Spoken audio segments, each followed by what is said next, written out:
Hello my dear students. आज हम Rajasthan board के आधार पे 2023 की जो कोर्स होता है उसका एनालिसिस करेंगे कि जो बच्चे होते हैं वो रीडिंग मारते हैं। सबसे पहला काम होता है कि अपने को राजस्थान बोर्ड की जो पेपर होता है उसमें ध्यान होना चाहिए कि कौन से चैप्टर से कितने नंबर के कैसे क्वेश्चंस आएंगे। उन क्वेश्चंस को देखते हुए उसके आधार पे उन चैप्टर्स को अपन पढ़ना चाहिए।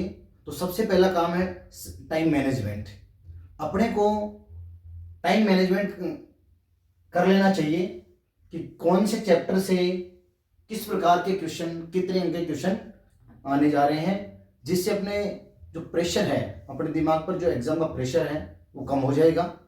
हमेशा जो सफलता मिलती है उसका पहला काम होता है अपना धैर्य, पेशेंस रखें, घबराएं नहीं, टाइम मैनेजमेंट करना सीखें। टाइम मैनेजमेंट करना सीख गए तो आपको सफलता आपके कदम चूमेगी। इसलिए सबसे पहला काम पेशेंस रखें, पेशेंस के साथ अपने को आगे बढ़ना है। तो अपन यहाँ पर देखते हैं कक्षा 12वीं रसायन विज्ञान के 1 से 16 चैप्टर्स का एनालिसिस करेंगे कि उसमें कितने नंबर का पेपर होता है, कौन सा चैप्टर कितने अंक आता है, उसमें किस प्रकार के क्वेश्चन आते हैं। यहाँ पर आप प्रश्नों के प्रकार देख सकते हैं। ये प्रश्न होते हैं वस्तुनिष्ठ प्रश्न होते हैं, अति लघुत्तरात्मक प्रश्न होते हैं, लघुत्तरात्मक प्रश्न होते हैं, दीर्घ होते हैं और निबंधात्मक होते हैं। कुल मिलाकर 5 प्रकार के प्रश्न होते हैं और 5 प्रकार के प्रश्न हैं। अब हम ये देखते हैं कि कौन से चैप्टर में किस प्रकार के क्वेश्चंस आते हैं। उसके आधार पे अपने को उस चैप्टर की तैयारी करनी पड़ती है। अभी देखते हैं कई बार बच्चे रीडिंग मारते रहते होंगे, ये पता नहीं रहता है कि अपने को इस चैप्टर में से कौन से क्वेश्चन पढ़ने हैं। तो यहां पर देखते हैं रसायन विज्ञान का जो पेपर होता है राजस्थान बोर्ड में 56 अंक का होता है। जो अभी जो 2023 का जो बोर्ड पैटर्न है उसमें 56 नंबर का पेपर आएगा। तो यहां पर देखते हैं वस्तुनिष्ठ प्रश्न। वस्तुनिष्ठ प्रश्न जिसमें 4 ऑप्शन होते हैं, ए, बे, से, दे, उनको बोलते हैं वस्तुनिष्ठ प्रश्न। अपने पेपर में उन प्रश्नों की संख्या होगी 9। वस्तुनिष्ठ प्रश्न कितने आएंगे? 9 क्वेश्चन आएंगे और जो 9 क्वेश्चन होंगे प्रत्येक क्वेश्चन 1-1 अंक का होगा।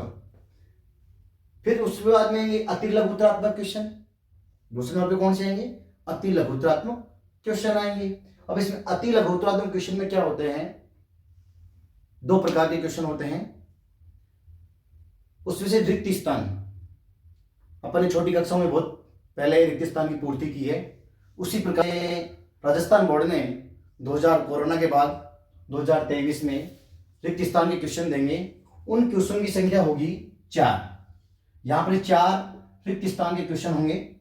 ये भी प्रत्येक क्वेश्चन 1 अंक का होगा। तो 4 क्वेश्चन 4 अंक के होंगे। फिर इसी के साथ अति लघुत्तरात्मक क्वेश्चन होंगे 8, जो अपन जिसको 1 लाइन वाले आंसर देते हैं या 1 लाइन जिसको आंसर दिया जाता है, ये 8 क्वेश्चन होंगे। कितने होंगे? ये 8 क्वेश्चन होंगे। ये 8 क्वेश्चन, प्रत्येक क्वेश्चन 1 अंक का होगा और कुल कितने हो जाएंगे? 8 अंक के हो जाएंगे। फिर नेक्स्ट देखते हैं लघुत्तरात्मक प्रश्न।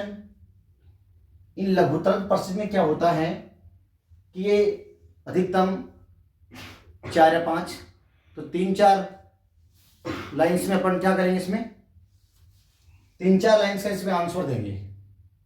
तो ये क्वेश्चन की संख्या होगी 12। कितने होगी? 12 होगी। इससे प्रत्येक क्वेश्चन 1.5 अंक का होगा, अर्थात 1.5 अंक, जिसको अपन 1 से ही 1/2 अंक भी कहते हैं।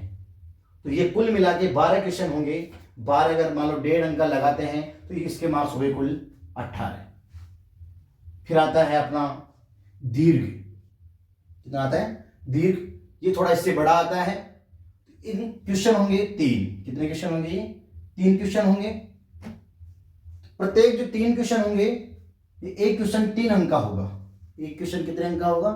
3 अंक का होगा। तो इस प्रकार से जो दीर्घ प्रश्न होंगे वो कितने अंक के हो जाएंगे? कुल 9 अंक के हो जाएंगे। अब अंत में आता है निबंधात्मक प्रश्न। निबंधात्मक प्रश्न मतलब जो जिसको अपन कहते हैं कि बड़े क्वेश्चन, पेपर में बड़े क्वेश्चन, फिर ये आएंगे आपके 2 क्वेश्चन होंगे। कितने प्रश्न होंगे? 2 प्रश्न होंगे। ये 2 प्रश्न, तो एक प्रश्न 4 अंक का होगा, एक प्रश्न 4 अंक का होगा, तो 2 क्वेश्चन हो गए अपने 8 अंक के। अर्थात जो बड़े प्रश्न होंगे वो 2 ही प्रश्न होंगे जो कुल 8 अंक के होंगे। इस प्रकार कुल मिलाकर ये 56 अंक का पेपर आता है। अपने देखते हैं कि कौन सा चैप्टर कितने नंबर का और किस प्रकार का क्वेश्चन उस चैप्टर में से आता है। यह अपने को सबसे बड़ी बात यही ध्यान देना है कि जिस चैप्टर में जिस प्रकार का क्वेश्चन आए उसी प्रकार के क्वेश्चन अपने को तैयार करना होगा। जैसे मान लो जिस चैप्टर में वस्तुनिष्ठ प्रश्न आएंगे तो वस्तुनिष्ठ तैयार करेंगे, लघुत्रात्मक आएंगे तो लघुत्रात्मक तैयार करेंगे, बड़े क्वेश्चन आते हैं तो बड़े क्वेश्चन ही तैयार करने पड़ते हैं। अपने को ध्यान देना होगा कि कौन से चैप्टर को कितना समय दिया जाए और उसमें किस प्रकार के क्वेश्चंस तैयार किए जाएं। तो अब अपन देखते हैं लेसन वाइज कि प्रत्येक लेसन वाइज कौन सा चैप्टर होता है वो कितने नंबर का आएगा, उसमें किस प्रकार के क्वेश्चंस आएंगे, वस्तुनिष्ठ आएंगे, अति लघुत्रात्मक आएंगे या लघुत्रात्मक आएंगे, दीर्घ आएंगे या निबंधात्मक आएंगे। जिससे भी प्रकार के क्वेश्चंस आते हैं उस चैप्टर में उसी प्रकार के क्वेश्चन तैयार करेंगे। तो अपन देखते हैं चैप्टर वाइज।